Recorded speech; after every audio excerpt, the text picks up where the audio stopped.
예수님이라면 어떻게 하실까? 길 잃은 영혼들.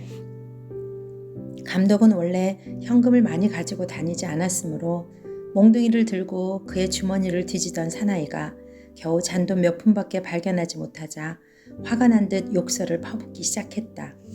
그러자 권총을 든 괴한이 더 바싹 다가서면서 거칠게 소리를 질렀다. 시계를 풀어! 뺏을 수 있는 것은 전부 뺏으란 말이야! 몽둥이를 든 사나이가 시계줄을 잡아 당기려는데 사람의 발자국 소리가 들려왔다. 울타리 뒤로 숨어! 아직 반도 뒤지지 못했단 말이야. 넌 잠자코 입 다물고 있어. 허튼 수작을 했다가는 그냥. 권총을 든 괴한이 손짓을 하자 그의 동료와 힘을 합해 감독을 끌고 가서 으슥한 골목으로 밀어붙이더니 이내 부서진 울타리 틈으로 내팽개치는 것이었다.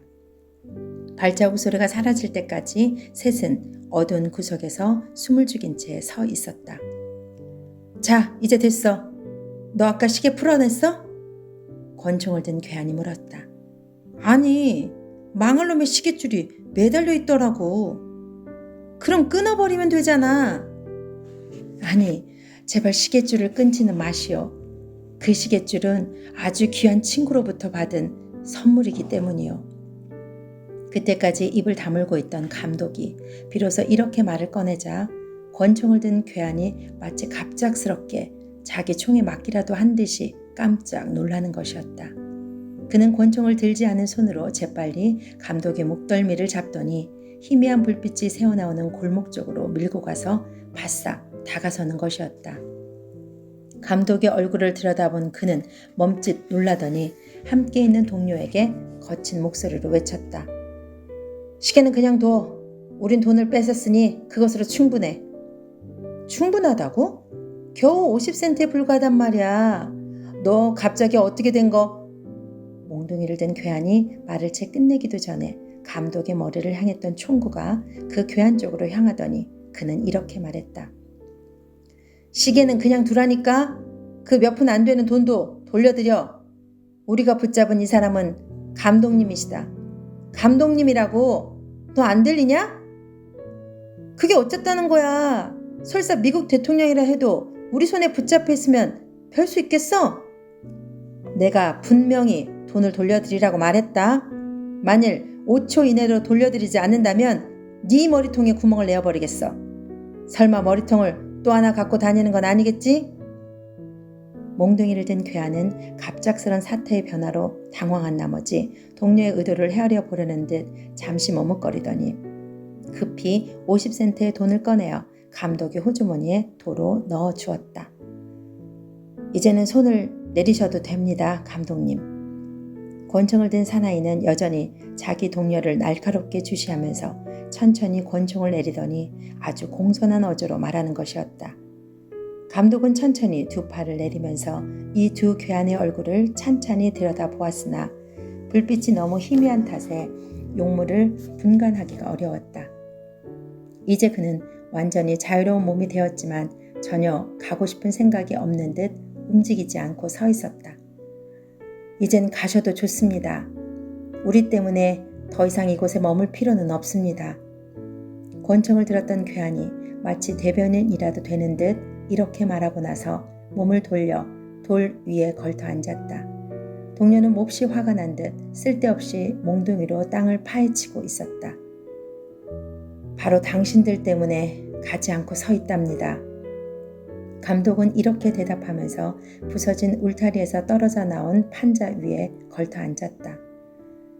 당신은 우리를 고맙게 여겨야 해. 일단 걸려든 사람은 순순히 놓아준 적이 거의 없으니까 말이야. 몽둥이를 든 사나이가 거칠게 웃으며 이렇게 말하자 다른 사나이가 고함을 질렀다. 입 닥쳐 임마. 우리는 지금 지옥을 향한 길 위에 서 있단 말이야. 이제 그만하면 충분해. 너와 함께 이런 일을 해서 먹고 사느니 차라리 악마와 함께 일하는 게 낫겠어. 마침내 감독이 온화하고 사랑이 넘치는 목소리로 입을 열었다. 혹시 내가 도움이 될 수만 있다면. 그러자 도리에 걸터 앉았던 사나이가 어둠 속에서도 감독을 응시하며 한참 동안 말없이 앉아있더니 처음엔 감출했던 것을 마침내 털어놓기로 결심한 듯 천천히 입을 열었다. 감독님은 우리가 전에 한번 만났던 것을 기억하십니까? 글쎄요. 빛이 너무 희미해서 당신의 용모를 제대로 살펴볼 수가 없군요. 자, 그럼 이렇게 하면 좀 알아보시겠습니까? 갑자기 그 사나이가 모자를 벗어들더니 돌적이에서 일어나 서로 몸이 맞닿을 정도로 감독에게 바싹 다가서는 것이었다. 그 사나이의 머리카락은 석탄처럼 새카만 색깔이었으나 머리의 한가운데 부분이 손바닥 정도의 크기만큼 하얗게 새어 있었다. 그 사나이의 얼굴을 자세히 살피는 순간 감독은 깜짝 놀라고 말았다.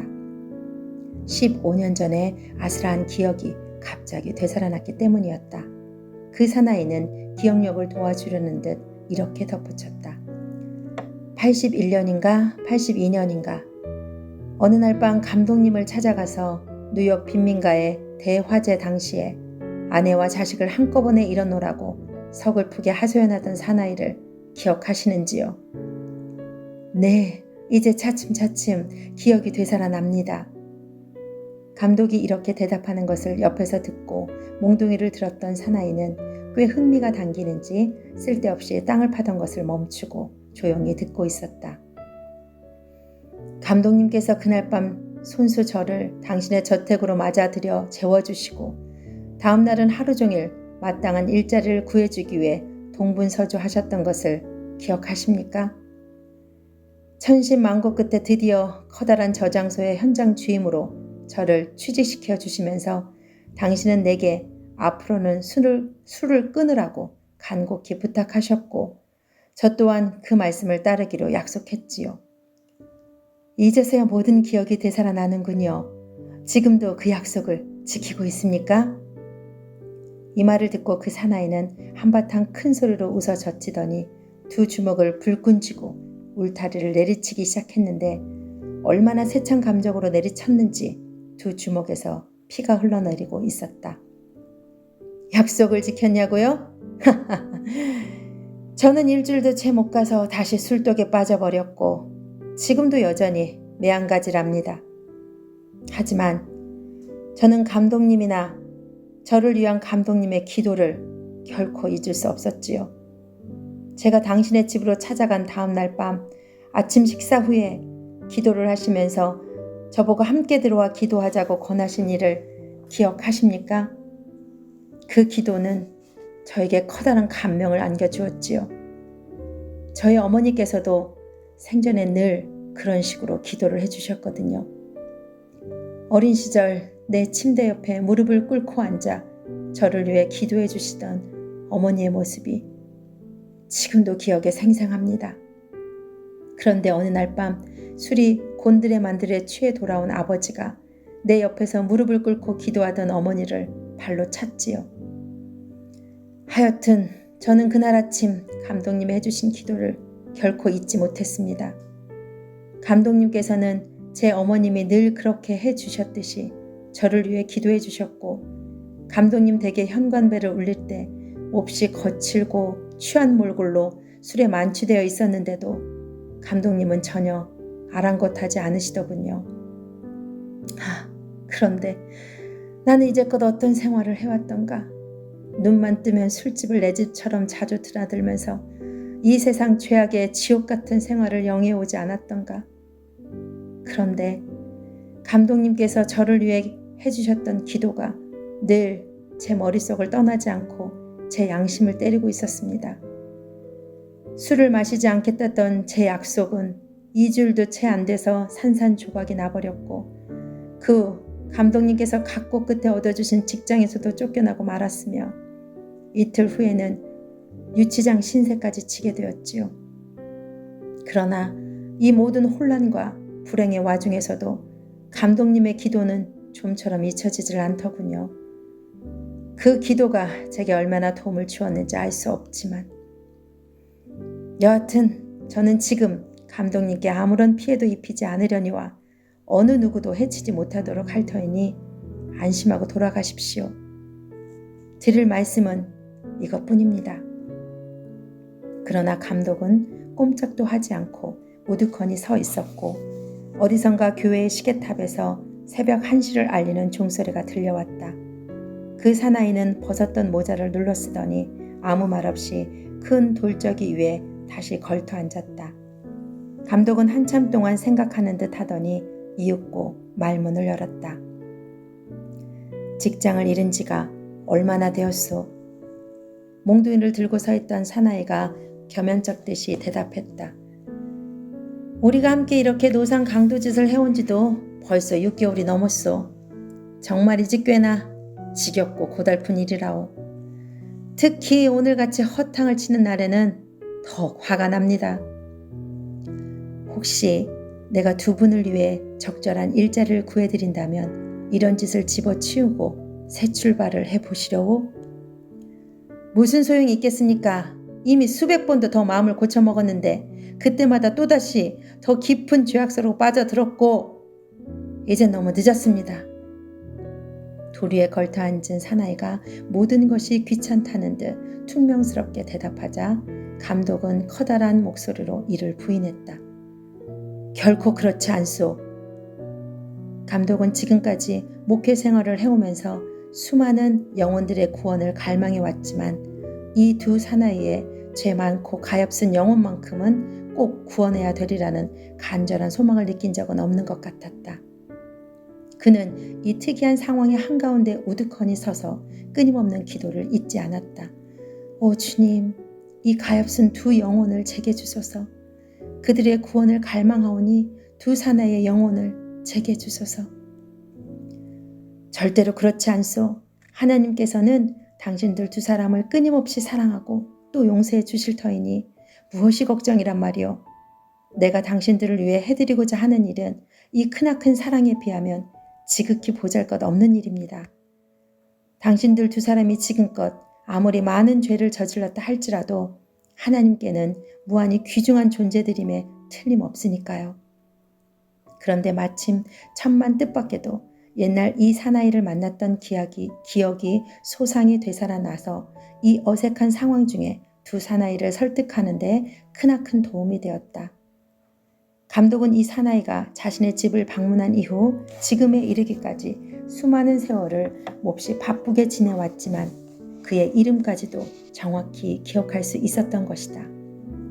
그는 이 두 사나이에 대한 형언하기 어려운 연민의 정과 구원의 열망을 간절히 느끼면서 말을 이었다. 번스 씨, 여기 있는 당신 친구와 함께 오늘 밤 우리 집에 함께 간다면 적절한 일자리를 마련해 드리겠소. 난 당신들이 아주 잘 해내리라고 믿고 있소. 당신들 두 사람은 아직 젊은 나이인데 어째서 하나님이 당신들을 저버리겠소. 전능하신 하나님 아버지의 사랑을 얻는다는 것은 너무나 귀하고 값진 일이며 이에 비하면 내가 당신들을 사랑하는 것은 지극히 작은 일에 불과하지요. 만일 당신들께서 이 세상에는 여전히 사랑이 존재한다는 것을 다시금 느껴보기 원한다면 형제들이여, 내가 당신들을 진실로 사랑한다고 말할 때 나를 믿어야 할 것이며 우리의 죄를 대신하여 십자가에 못 박히신 예수 그리스도의 이름으로 맹세하건대 나는 당신들 두 사람이 영생의 크나큰 기쁨과 소망을 잃어버리는 것을 결코 방관할 수 없소. 자, 그러니 우리 함께 가서 새 출발을 다짐해 봅시다. 하나님이 당신들을 도우실 거요. 또한 하나님과 당신들과 나 이외에는 아무도 오늘 밤의 일을 알지 못하니 당신들이 진심으로 하나님의 용서를 비는 순간 그분께서는 모든 것을 용서해 주실 거요. 또 내 말이 모두 진심임을 곧 알게 될 겁니다. 자, 어서 우리 다 같이 힘을 합하여 악마에 대항해서 싸워 나갑시다. 이러한 싸움은 평생도록 지속될 싸움이며 예수 그리스도께서는 죄인들을 돕기 위해 이 세상에 오신 거라오. 내가 당신들을 위해 할 수 있는 일이라면 무엇이든지 해드리겠소. 오 하나님, 이들의 영혼을 제게 맡기소서. 그의 기나긴 설득과 호소는 이렇게 해서 하나님을 향한 간절한 기도로 이어졌다. 그의 벅찬 가슴은 마침내 기도의 분출구를 통해 흘러넘쳤고 감독의 열렬한 기도가 계속되는 동안 번스는 두 손으로 얼굴을 가린 채 흐느껴 울고 있었다. 그 옛날 어머니의 사랑이 넘치는 기도가 바로 여기에서 재현되고 있지 않은가. 이러한 기억은 감독의 기도에 크나큰 힘을 더해 주었다. 또한 번스의 동료인 또 한 명의 사나이는 일찍이 감독과 아는 바가 전혀 없었기 때문에 별다른 감동도 느끼지 못한 채 처음부터 어리둥절하고 굳어진 표정으로 울타리에 등을 기대고 꼿꼿이 서 있었다. 그러나 감독의 열렬한 기도가 계속됨에 따라 그의 마음에도 변화가 일어났다. 과연 어떠한 성령의 힘이 이 우매하고 잔인하고 거칠기 짝이 없는 영혼에 역사하여 놀라운 변화를 일으키게 되었는지 천사들의 영원한 기록이 아니고서는 밝혀낼 수 없으리라. 그러나 바울이 다마스커스로 가는 노정에서 그의 영혼을 후려쳤던 그 초자연적인 성령의 힘이 헨리 맥스웰 목사가 예수님의 발자취를 따르자고 제안한 주일 아침 제일교회를 휩쓸었던 성령의 물결이 나사렛 에비뉴 교회의 회중 위에 거침없이 밀어닥쳤던 성령의 위력이 이제 대도시의 어느 지저분한 빈민가에 스스로 임재하시어 양심과 옛날의 기억과 하나님을 통한 간절한 호소로 인하여 감동을 받은 두 죄 많은 사나이의 심령에 변화를 일으키기 시작했다. 감독의 간절한 기도는 몇 년 동안 그들의 하나님의 직접적인 대화를 단절시켜온 두터운 벽을 모두 깨트려 버리는 듯했다. 그들 자신도 이러한 사실을 깊이 깨달으면서 몹시 놀라는 기색이었다. 마침내 감독은 오랜 기도를 끝마쳤지만 처음에는 그 자신조차도 어떤 변화가 일어났는지 미처 깨닫지 못했고 두 사나이들 역시 마찬가지였다.